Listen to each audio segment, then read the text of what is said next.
Hello, I'm Stephen Fry. Again, if you heard me before we were rudely interrupted by a technological failure. Technology is a Greek word, and I'm here to share with you a Greek story. I've written a new book telling the stories of some of the great heroes of Greek mythology. Retelling, I should say.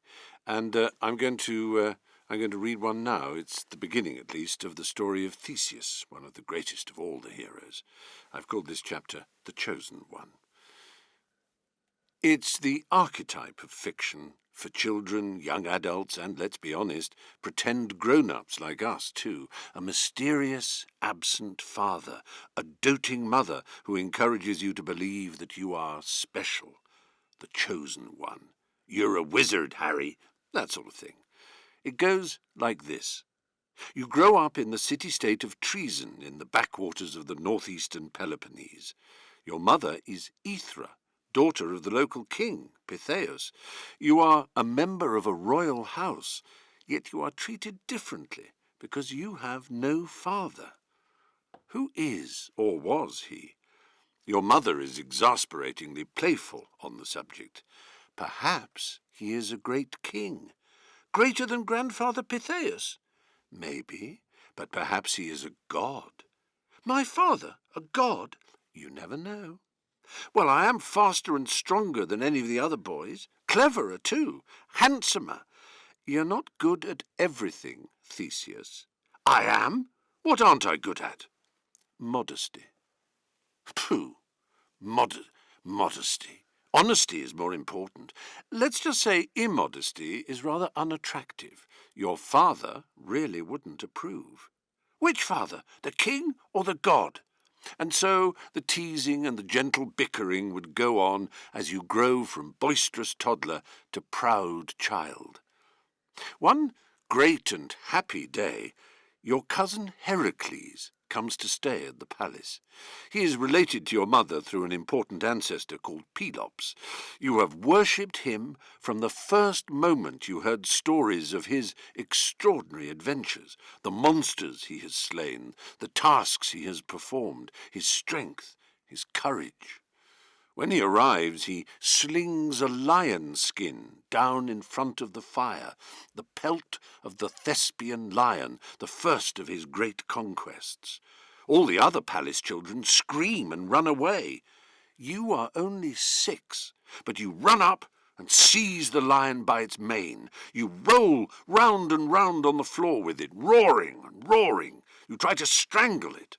A laughing Heracles plucks you up. Here's a young fellow after my own heart. What's your name, Coppertop? Theseus, please. Well, Theseus, please. Plan to grow up a hero? Oh, yes, cousin. Yes, indeed.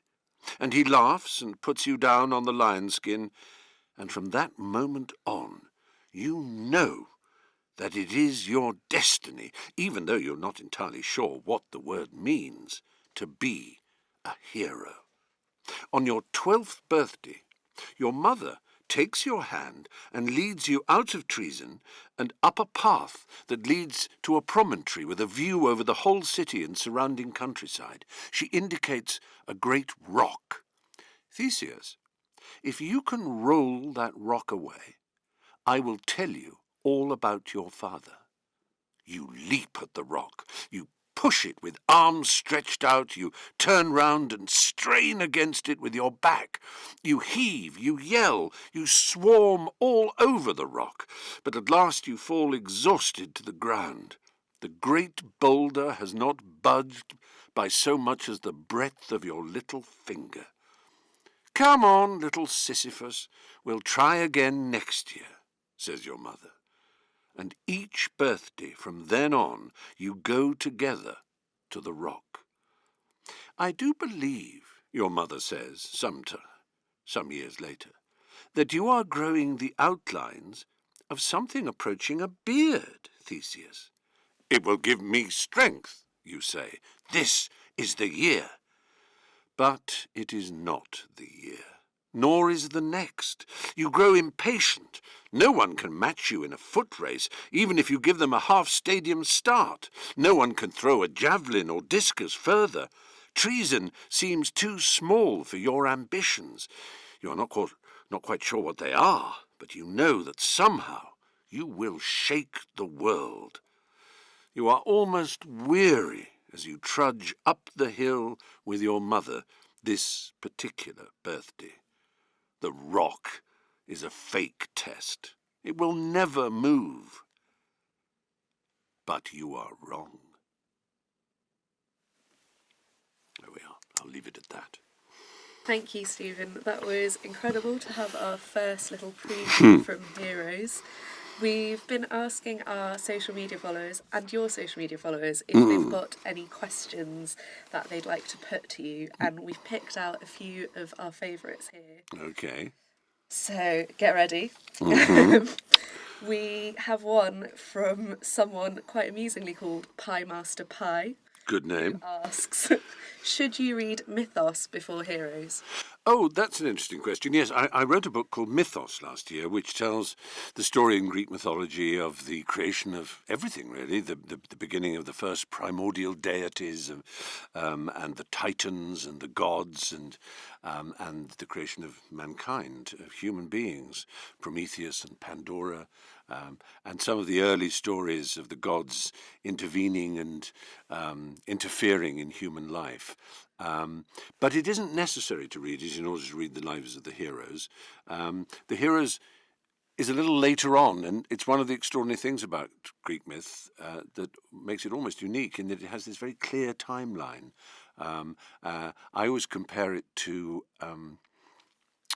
computer graphics. When I was young, many years ago, the very first computer graphics were things like a game called Pong.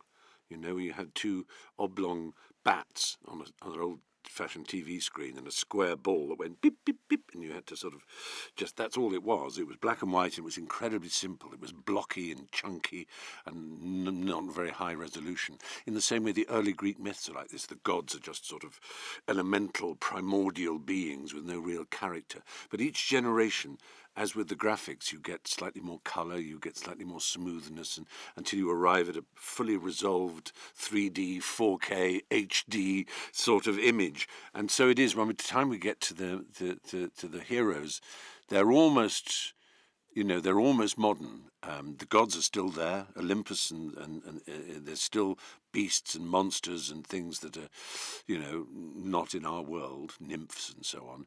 But it's really human qualities that come to the fore, which make the story so good. And you don't need to have read anything to understand the stories of the great heroes, I don't think. But a good question, and thank you. Well, there you have it.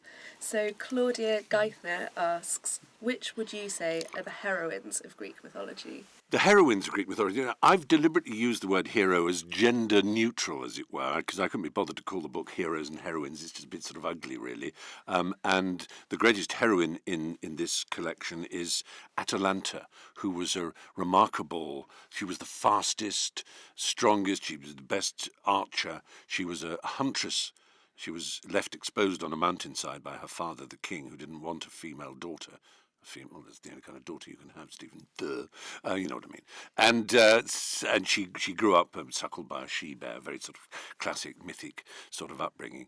And she had a remarkable life. And she, I think, is one of the greatest of all heroes. She's got a sort of fierce independence about her, and an integrity, as well as the bravery and and she was responsible for killing this great boar, the Caledonian boar, this huge tusked boar that was sent as a punishment to the kingdom of Caledon. And so she is it. But then, so she's the most obvious hero. The others are males, the sort of signature ones: Heracles, Perseus, and Theseus, and so on. But within that, there are some extraordinary women. A lot of the women are wives who are abandoned or treated badly, but then the myths are reflecting a truth. Women were treated badly. But there were the Amazons, extraordinary tribe of female warriors. Hippolyta is one of the great heroines of this book. She's the queen of the Amazons. Remarkable woman. And then there's Medea. I don't know if you've heard of Medea. She's the most powerful and extraordinary actually character in all Greek myth, I think it's fair to say. And it's probably true that the play based on her life, written by an ancient Greek play by Sophocles, by Euripides, called Medea, is probably the greatest of all the Greek plays. And I can't wait for you to find out about Medea, because what she does is so horrifying, and yet it's done because she's so passionate. And there's something about her that reaches out from the past into the present, like almost none of the other heroes. She can make Heracles, much as I adore him, seem like a bit of a clod with his great club and his strangling hands, because she's something else, magical, green-eyed, mysterious. For anyone who's not familiar with her, you've left us hanging. And we'll have Good. To wait. Good. Another reason to buy the book. Moving on, we've got a question from Maria Balankova, who asks, "Dear Mr. Fry, what Greek hero do you most associate yourself with?"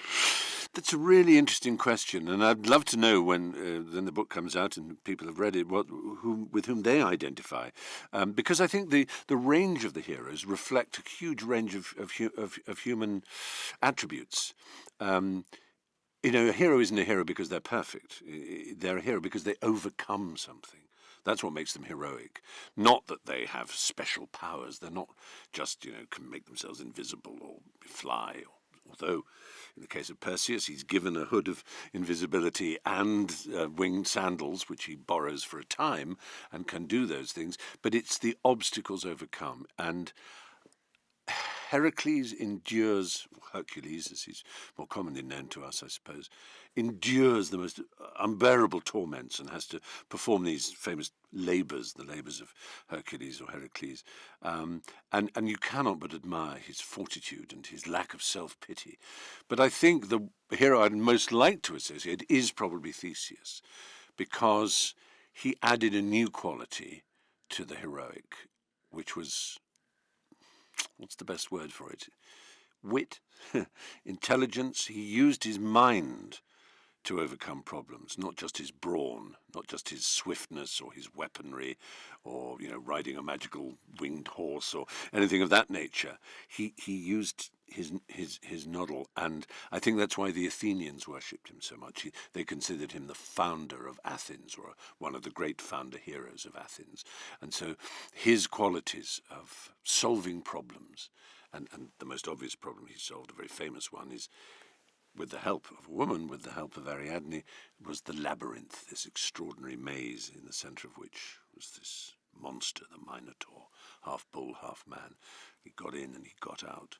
And people often say that the story of Theseus is an archetype for all kinds of other stories. You know that theory that there are only, however many you choose, 6, 7 stories in the world. They're all, there's the quest story, the, getting lost story, the revenge, all these, and these heroes exemplify a lot of those, I think. Theseus is the one I'd most like to be like, I suppose.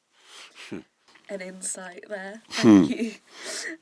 So one of our last couple of questions, Cameron J098 asks, did you become a fan later in life, or have you always been a fan of ancient Greek mythology and its knowledge throughout history?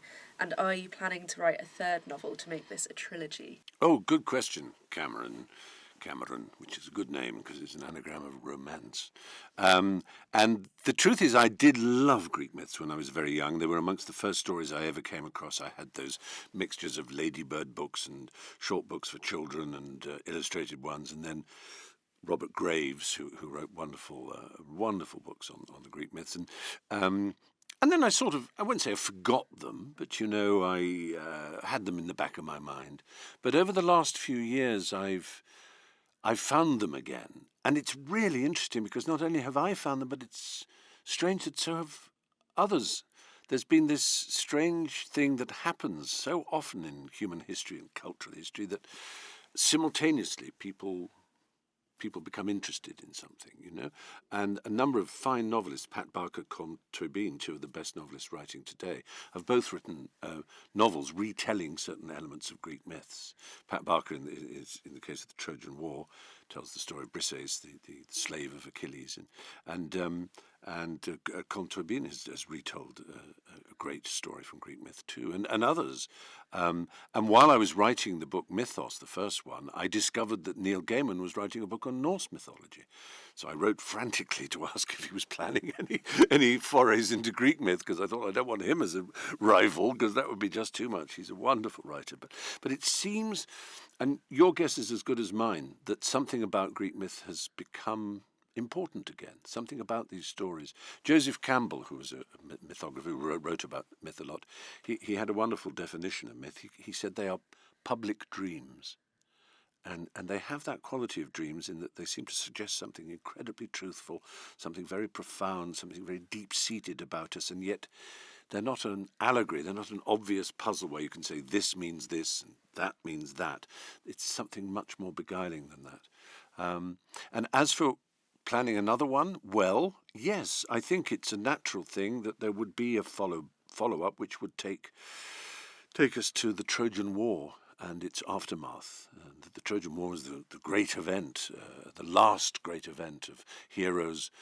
It almost moves into history. We now know that there was a war, and there was a Troy, and it seems some sort of war took place, the city was burned down, and maybe the Homeric story, the story that Homer tells in his two great epic poems, the Iliad, which take place during the Trojan War, and the Odyssey, which is the aftermath when Odysseus tries to get back home, and the various other stories of Agamemnon and others getting home. It's amazing. It's about.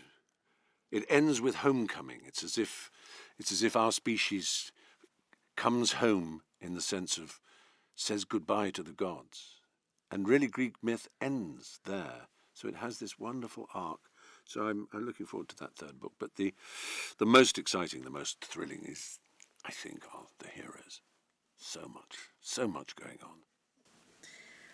One of the points that you mentioned there sort of leads into our next question from Taff 2000, who asks, do you hope to continue working with Greek mythology, or have you got any thoughts on taking on myths and legends from other cultures? Oh, well, that's interesting. I mean, I do hope to carry on working with Greek myths. I mean, I like performing them on stage. I did a show in, it was a trilogy of shows in Canada earlier this year, 3 different evenings. It was a cycle in which I told the stories of the beginning and the heroes and the Trojan War in 3 different evenings, and I did that 13 times. It was 39 shows, and I really enjoyed that, and I hope to do that in the United Kingdom next year if I get the time and work it out properly. As for other myths, well, that's really interesting. I mean, I'm fascinated by all myths. I think that's, creation myths are extraordinary around the world. Extraordinary how similar they are sometimes, how the same sort of themes, the same ideas are expressed from cultures that are utterly different. But I'd need to research and find out a lot more, and I wouldn't want to, presume to become any kind of expert on anything. I mean, I'm hardly an expert on Greek myth, except that I've grown up with it all my life. So I'll leave the Norse myths to Neil Gaiman and indeed Marvel Comics with Thor and Ragnarok and all the rest. And I'll stick with Greece for the moment. Thank you once more. Thank you. That was all of our questions, and it's great, as we said, to hear a little preview from Heroes, which is out on the 1st of November. Thanks everyone for watching. We've included links for you to pre-order the book in hardback and audio now, so go forth. Thank you. Thanks very much. Thanks very much for tuning in, and I'm sorry if you tuned in first and then got cut off, but nice of you to join us this morning.